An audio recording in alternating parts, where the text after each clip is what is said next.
जदि जीवन में सफल होगापी चाहूँगी समयर मूल्य बुझंतु, कठिन परिश्रम करंतु, निजर लक्ष्य स्थिर करंतु एवं ता सहित निजर मन को निज नियंत्रण में रखंतु। जीवनर रास्ता जे कंटकित नुहे से कथा ना आपण जानिछंती ना मु जानिछि। जहाँ भी समस्या आसुची ताको सामना करंतु आउ निजको प्रमाणित करंतु जे आपण निजको केते योग्य करिछंती। नमस्कार बंधुगण, मु सागर कलाकार सागर संगम यूट्यूब चैनल को आपण मानक स्वागत जनाऊँ। 2025 मसीहा मे मास अत्यंत महत्वपूर्ण अटे, कारण यही मासरे ग्रह मानकर राशि परिवर्तन होगा जाउछि। देवगुरु बृहस्पति मे 14 मिथुन राशि को चलुछंती। राहु केतुंकर चलन रही मे 18 रे, रविंकर चलन रही मे 15 रे वृष राशि को, बुधंकर चलन रहिबो मे 7 रे मेष राशि को। कर्कट राशि मे मास मंथली प्रेडिक्शन कौन रही ग्रह मानकर स्थिति, कौन रहिबो ग्रह मानकर प्रभाव कर्कट राशि व्यक्ति विशेष मानक उपरे सबकिछि स्वास्थ्य, शिक्षा, लव रिलेशन, मैरिड लाइफ, भाग्य, कैरियर, बिजनेस विषय रे डिटेल्स रे आलोचना करिबा। सर्वप्रथमे मे मासरे कर्कट राशि व्यक्ति विशेषक पई ग्रह गोचर स्थिति किपर रही। आपणकर राशि रे मंगल फास्ट हाउस रे, बृहस्पति एकादश भाव रे, नवम भाव रे शनि, राहु, शुक्र एवं बुध, रवि दशम रे, केतु तृतीय भाव रे अवस्थान करछंती।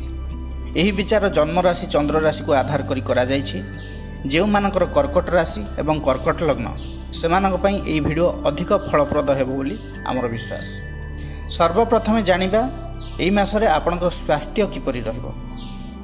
फास्ट हाउस हमर शरीर, हमर इम्यूनिटी भाव। प्रथम भावर अधिपति हेले चंद्र, जे कि प्रति 2.5 दिन रे राशि परिवर्तन करथांती एवं मंगल आपणकर लग्न रे नीच अवस्थान करछंती। स्वास्थ्य को नहीं विशेष समस्या किछि नाही, तथापि ट्रैवलिंग रे स्वास्थ्य उपर ध्यान देबा पड़िबो। जदि आपण ड्राइविंग करूचंती, कोनोसी काम को नहीं आपणकर most of the time travel रहउची, तबे सतर्क रहिबे। कारण चतुर्थ भाव को मंगलंकर दृष्टि रही एवं अष्टम भाव को मध्य मंगलंकर दृष्टि रही एवं चतुर्थाधिपति शुक्र द्वादशपति एवं अष्टमपति युक्त होई रही। एक्सीडेंटल इश्यू देखई पारे, अकस्मात दुर्घटनार सम्मुखीन होई पारंती। मंगल होउचंती फायर प्लैनेट, लग्न रे रहउचंती, तेणु मानसिक उत्तेजना मध्य रही पारे। असावधानता जोगु दुर्घटनार शिकार होई पारंती। जदि निजे ड्राइविंग करूचंती तेबे स्पीड उपर कंट्रोल रखंतु, ओभर कॉन्फिडेंस हुंतु नहीं। आ गोटे कथा, कर्कट राशि जल तत्वर राशि, तेणु वेदर प्रभाव आपंक उपर रहिबो। लोकेशन चेंज फल ठंडा, काश, कफ एसबू आपंकर रही पारे। अदिनिया जर हो पारे, इन्फेक्शन मध्य किछि हो पारे, पानी इन्फेक्शन भी आपको हो पारे। तेणुकर से प्रति टिके ध्यान देवे। मे 14 पर बृहस्पति चलन हेब द्वादश भाव को, षष्ठपति द्वादश रे। खाद्यपेय आपको कंट्रोल रहा पड़ो, प्रॉपर डाइट रहा पड़ो, कारण बृहस्पति षष्ठाधिपति हो द्वादश भाव में रे 1 वर्ष। स्टमक रिलेटेड इश्यू रहिबो, गैस, कन्स्टिपेशन, इंडाइजेशन, कोलेस्ट्रोल बढ़िया, एसिडिटी हवा, एसबू हेल्थ इश्यू रही पारे। एमती ना जे आप जहाँ ना ता गोटे खाईदेवे किंतु तार सांगे सांगे नेगेटिव इंपैक्ट आपको मिल जाए। तेणुकर प्रॉपर डाइट रे आपको रहा पड़ो। यही जहाँ छोट मोट इश्यू रही से ध्यान देवे। ओवरऑल जदि मुझे कहबी ताहले प्रॉपर एई मासरे आपणकर हेल्थ 70 ରୁ 80% भल रहिबो। एबे आलोचना करिबा विद्यार्थी मानक विषय रे। पंचम भाव शिक्षार भाव, पंचमाधिपति हेले मंगल लग्न रे अवस्थान करुछंती, नीच रहउछंती, हेले भी केंद्र भावगत अछंती। बृहस्पतिंकर दृष्टि पंचम भाव को रही। पाठपढ़ा ठीक ठाक चलिबो, परिश्रम अधिक करिया पड़िबो, आपण परिश्रम भी करिवे। मे 14 भितर जदि आपणकर एग्जाम अछि तेबे बेटर रिजल्ट मिलिबो। जदि सिविल सर्विस पे प्रिपेयर होउथिले, एग्जाम देइथिले, तेबे सिलेक्शन हेबार जोग रही, भल रैंक आनी पारंती। कारण रवि उच्चस्थ अछन दशम भाव रे, पंचम भाव को दृष्टि अछि बृहस्पतिंकर। एबे आलोचना करिबा लव रिलेशन विषय रे। पंचम भाव लव रिलेशन भाव, आपन को सामना वाला आपनकर लव पार्टनर जे अधिक इंपोर्टेंस देबे, आपन को बुझिया पई चेष्टा करिवे, बहुत भल पाइबा देबे। जेहेतु पंचमाधिपति लग्न रे रहउचंती, किंतु आपणक भितर रहिबो एग्रेशन, चिड़चिड़ापण, छोट छोट कथा को नहीं फ्रस्ट्रेटेड हो जावा, केतेबेले अप तो केतेबेले डाउन, क्रोध भी रहिबो, न बुझी न शुणी हठात रिएक्ट करिवे, एक्साइटमेंट अधिक रहिबो, पेशेंस कम रहिबो, कौनसी कार्य को नहीं विचलित हो पारती जेहेतु वाटर साइन ये सब किसी ना किसी प्रोब्लेम रहिबो। मूड स्विंग अधिक रहिबो। लव पार्टनर को रागरे बाधिला भली किसी खराब कथा भी कहि पारती ये सब रही पारे कारण मंगल डेबिलिटेड अछंती कर्कट राशि रे। निजर क्रोध उपर नियंत्रण रखंतु आपणकर लव लाइफ बेटर चलिबो। एबे आलोचना करिबा आपणकर वैवाहिक जीवन विषय रे। सप्तम भाव वैवाहिक जीवनर भाव। सप्तमाधिपति शनि नवम भाव रे शुक्र राहु बुधଙ୍କ सहित अछंती। अष्टम भाव शनि बाहरी सारी शनिकर अढ़ेयार समाप्ति हो सारी। पूर्वर जदि आपणकर लाइफ पार्टनर हेल्थ इश्यू थिला नेगेटिव थॉट तांको माइंड रे थिला छोट छोट कथा को नहीं टेंशन रे थिले नेगेटिव औरार प्रभाव तांको ऊपर थिला आपणक सहित तांकर माइंड मैच करू नथिला परस्पर मध्य बुझामणार अभाव थिला। एबे देखिबे धीरे धीरे खास करी एई मे मास ठारू पॉजिटिव चेंजेस देखिया को मिलिबो। एवं जदि आपणकर लाइफ पार्टनर से मेल हुंतु बा फीमेल हुंतु जी भी हुंतु तांकर कैरियर रे तांकर भाग्य रे भी पॉजिटिव चेंजेस देखिया को मिलिबो। जेहेतु अष्टम शनि अशुभ प्रभाव नहीं शनि नवम भाव में अवस्थान करछंती। आ गोटे कथा पंचमाधिपति मंगल लग्न रे रहउचंती एवं सप्तम को दृष्टि देउचंती। मैरिज लाइफ भल रहिबो ठीक ठाक चलिबो ता भितरे छोट मोट इश्यू बेले बेले आसी पारे आपण क्रोध उपर कंट्रोल करंतु। मंगल भी नीचस्थ रहउचंती। ओवरऑल जदि कहबी ताले पर्टिकुलर एई मास रे मैरिज लाइफ को नहीं 70 to 80% भल रहिबो। एबे आलोचना करिबा आपणकर भाग्य कैरियर और बिजनेस विषय रे।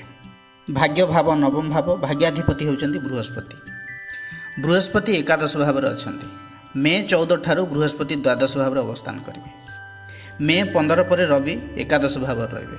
हाँ बृहस्पति गोचर चलन विषय जदि कहबी द्वादश भाव में मिथुन राशि रे 1 वर्ष पर्यंत रहिबे बृहस्पति। तेणु जदि शुभ मांगलिक कार्य करिवार अछि तबे मे 14 पूर्व करिले आपण पई भल रहिबो। किंतु जदि मे 14 पर करिवे तेबे कुंडली देखि करंतु। कुंडली रे जदि शुभ ग्रह संयोग थिबो तेबे आपण करि परिबे। बृहस्पति द्वादश भाव में रहिले हेई जीवो सब किछि किंतु डिले करिथांती। किंतु जदि आपण इन्वेस्टमेंट करिया पई चाहउचंती लॉटरी शेयर बाजार ट्रेडिंग रे तेणु आपण अवॉइड करंतु मे 14 पर। मे 14 पर करिया पई चेष्टा करंतु नै। आ जदि भी करिया पई चाहउचंती आपनकर काम ही सेटा तबे मे 14 पूर्व ही करंतु। कौन हुए कि बृहस्पति जितेबाला द्वादश भाव को जाती स्टार्टिंग रु 2-3 मास अधिक इंपैक्ट पकई था। तेणु जून जुलाई लास्ट पर्यंत सेमती किसी देखा हाई अमाउंटर इन्वेस्टमेंट करंतु नहीं। एमितिरे भी द्वादश भाव में धनकारक ग्रह बृहस्पति रहिले खर्चर परिमाण को वृद्धि करई थांती। किछि ना किछि खर्च आपन को करिया पड़िबो। सेविंग्स भी खर्च हो पारे। एमिति किछि सिचुएशन भी आसीबो आपन को कंपलसरी खर्च करिया ही पड़िबो अवॉइड करि परिबेनी। एबे आलोचना करिबा कैरियर विषय रे। दशम भाव कैरियर रो भाव एवं दशमाधिपति मंगल लग्न भाव में कर्कट राशि रहउचंती एवं दशम रे रवि उच्चस्थ रहउचंती। आपणकर कैरियर बहुत भल रहिबो। भाग्य आपन को साथ देबो किंतु मंगल नीच रहउचंती लग्न भाव में एग्रेसिवनेस रहिबो आपनक भितरे। बिहेवियर आपणकर कठोर हेबो। ऑफिस रे आपन को नहीं पॉलिटिक्स चली पारे किंतु आपन को ऊपर तार किसी कुप्रभाव पड़िबार नाही। आपणकर hard work dedication sincerity personality punctuality काम करिवार स्टाइल सबकिछि अन्य मानकु चुप रहिया को बाध्य करिवो। कॉन्फिडेंट रहिबे। आपणक द्वारा अन्य माने इन्फ्लुएंस्ड हेबे कारण द्वितीयाधिपति रवि दशम केन्द्र रे मंगलंक गृह रे। जेहेतु मंगल कर्मपति नीच किंतु रहउचंती सेतिपई टिके चैलेंज आसीबो किंतु चैलेंज एक्सेप्ट करिवे एवं सक्सेस हेबे मध्ये आपण। मान सम्मान मिलिबो कर्म रे पदोन्नति मिलिबो। जेउ माने जॉबलेस अछंती सेमानकर जॉब हेबार पॉसिबिलिटी रहिछि मे 15 भितरे। जेउ माने गवर्नमेंट सेक्टर रे अछंती उच्च पदवी रे अछंती तांको पई स्थिति भल रहिछि प्रमोशन हेबार जोग रहिछि। जेउ माने एग्जाम देइथिले गवर्नमेंट जॉब पई सेमानकर जॉब हेबार पॉसिबिलिटी मे 15 मध्य रही एवं मे 15 पर भल रहिबो कारण एकादश भाव में रवि रहिबे। कैरियर को नहीं जॉब को नहीं बहुत भल स्थिति रही मे मासरे। मे 18 रे राहुंकर परिवर्तन होची।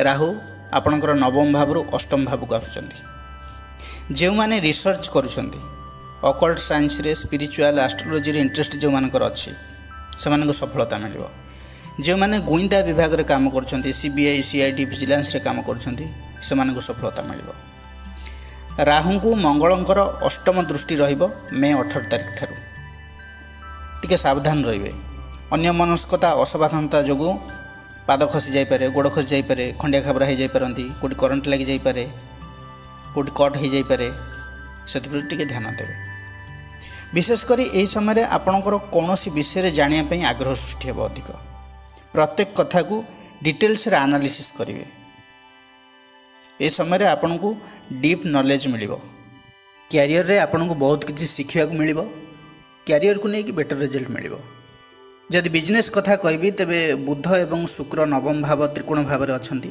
शनि भी अछंती बिजनेस रे ऐड ऑन करि पारंती बिजनेस रो डेवलपमेंट पई इन्वेस्टमेंट मध्य करि पारंती फाइनेंशियल ग्रोथ रही डेली इनकम पई जदि किछि साइड बिजनेस करूछंती लाभ पाई पारंती बिजनेस रे बहुत किछि चेंज करि पारंती आपण बिजनेस दृष्टिकोण रु ए मे मास आपण पई बहुत भल रहइबो प्रतिकार कोन करिवे चंद्रंकर बीज मंत्र जप करंतु बृहस्पतिंकर बीज मंत्र जप करंतु सूर्य को गुड़ मिश्रित जलर अर्घ्य दिंतु सोमवार गुरुवार शनिवार निरामिष रहिले आपण पई भल रहइबो बंधुगण यह थिला कर्कट राशि व्यक्ति विशेष मानक पई मे मासर राशिफल विषय जदि भिडियोटी आपण मानक भल लागि थाए तबे लाइक शेयर कमेंट करिया को जमारे भी भूलियो नहीं पुणी आसीबी आउ एक नुआ अध्याय को नहीं से पर्यंत रहउची नमस्कार।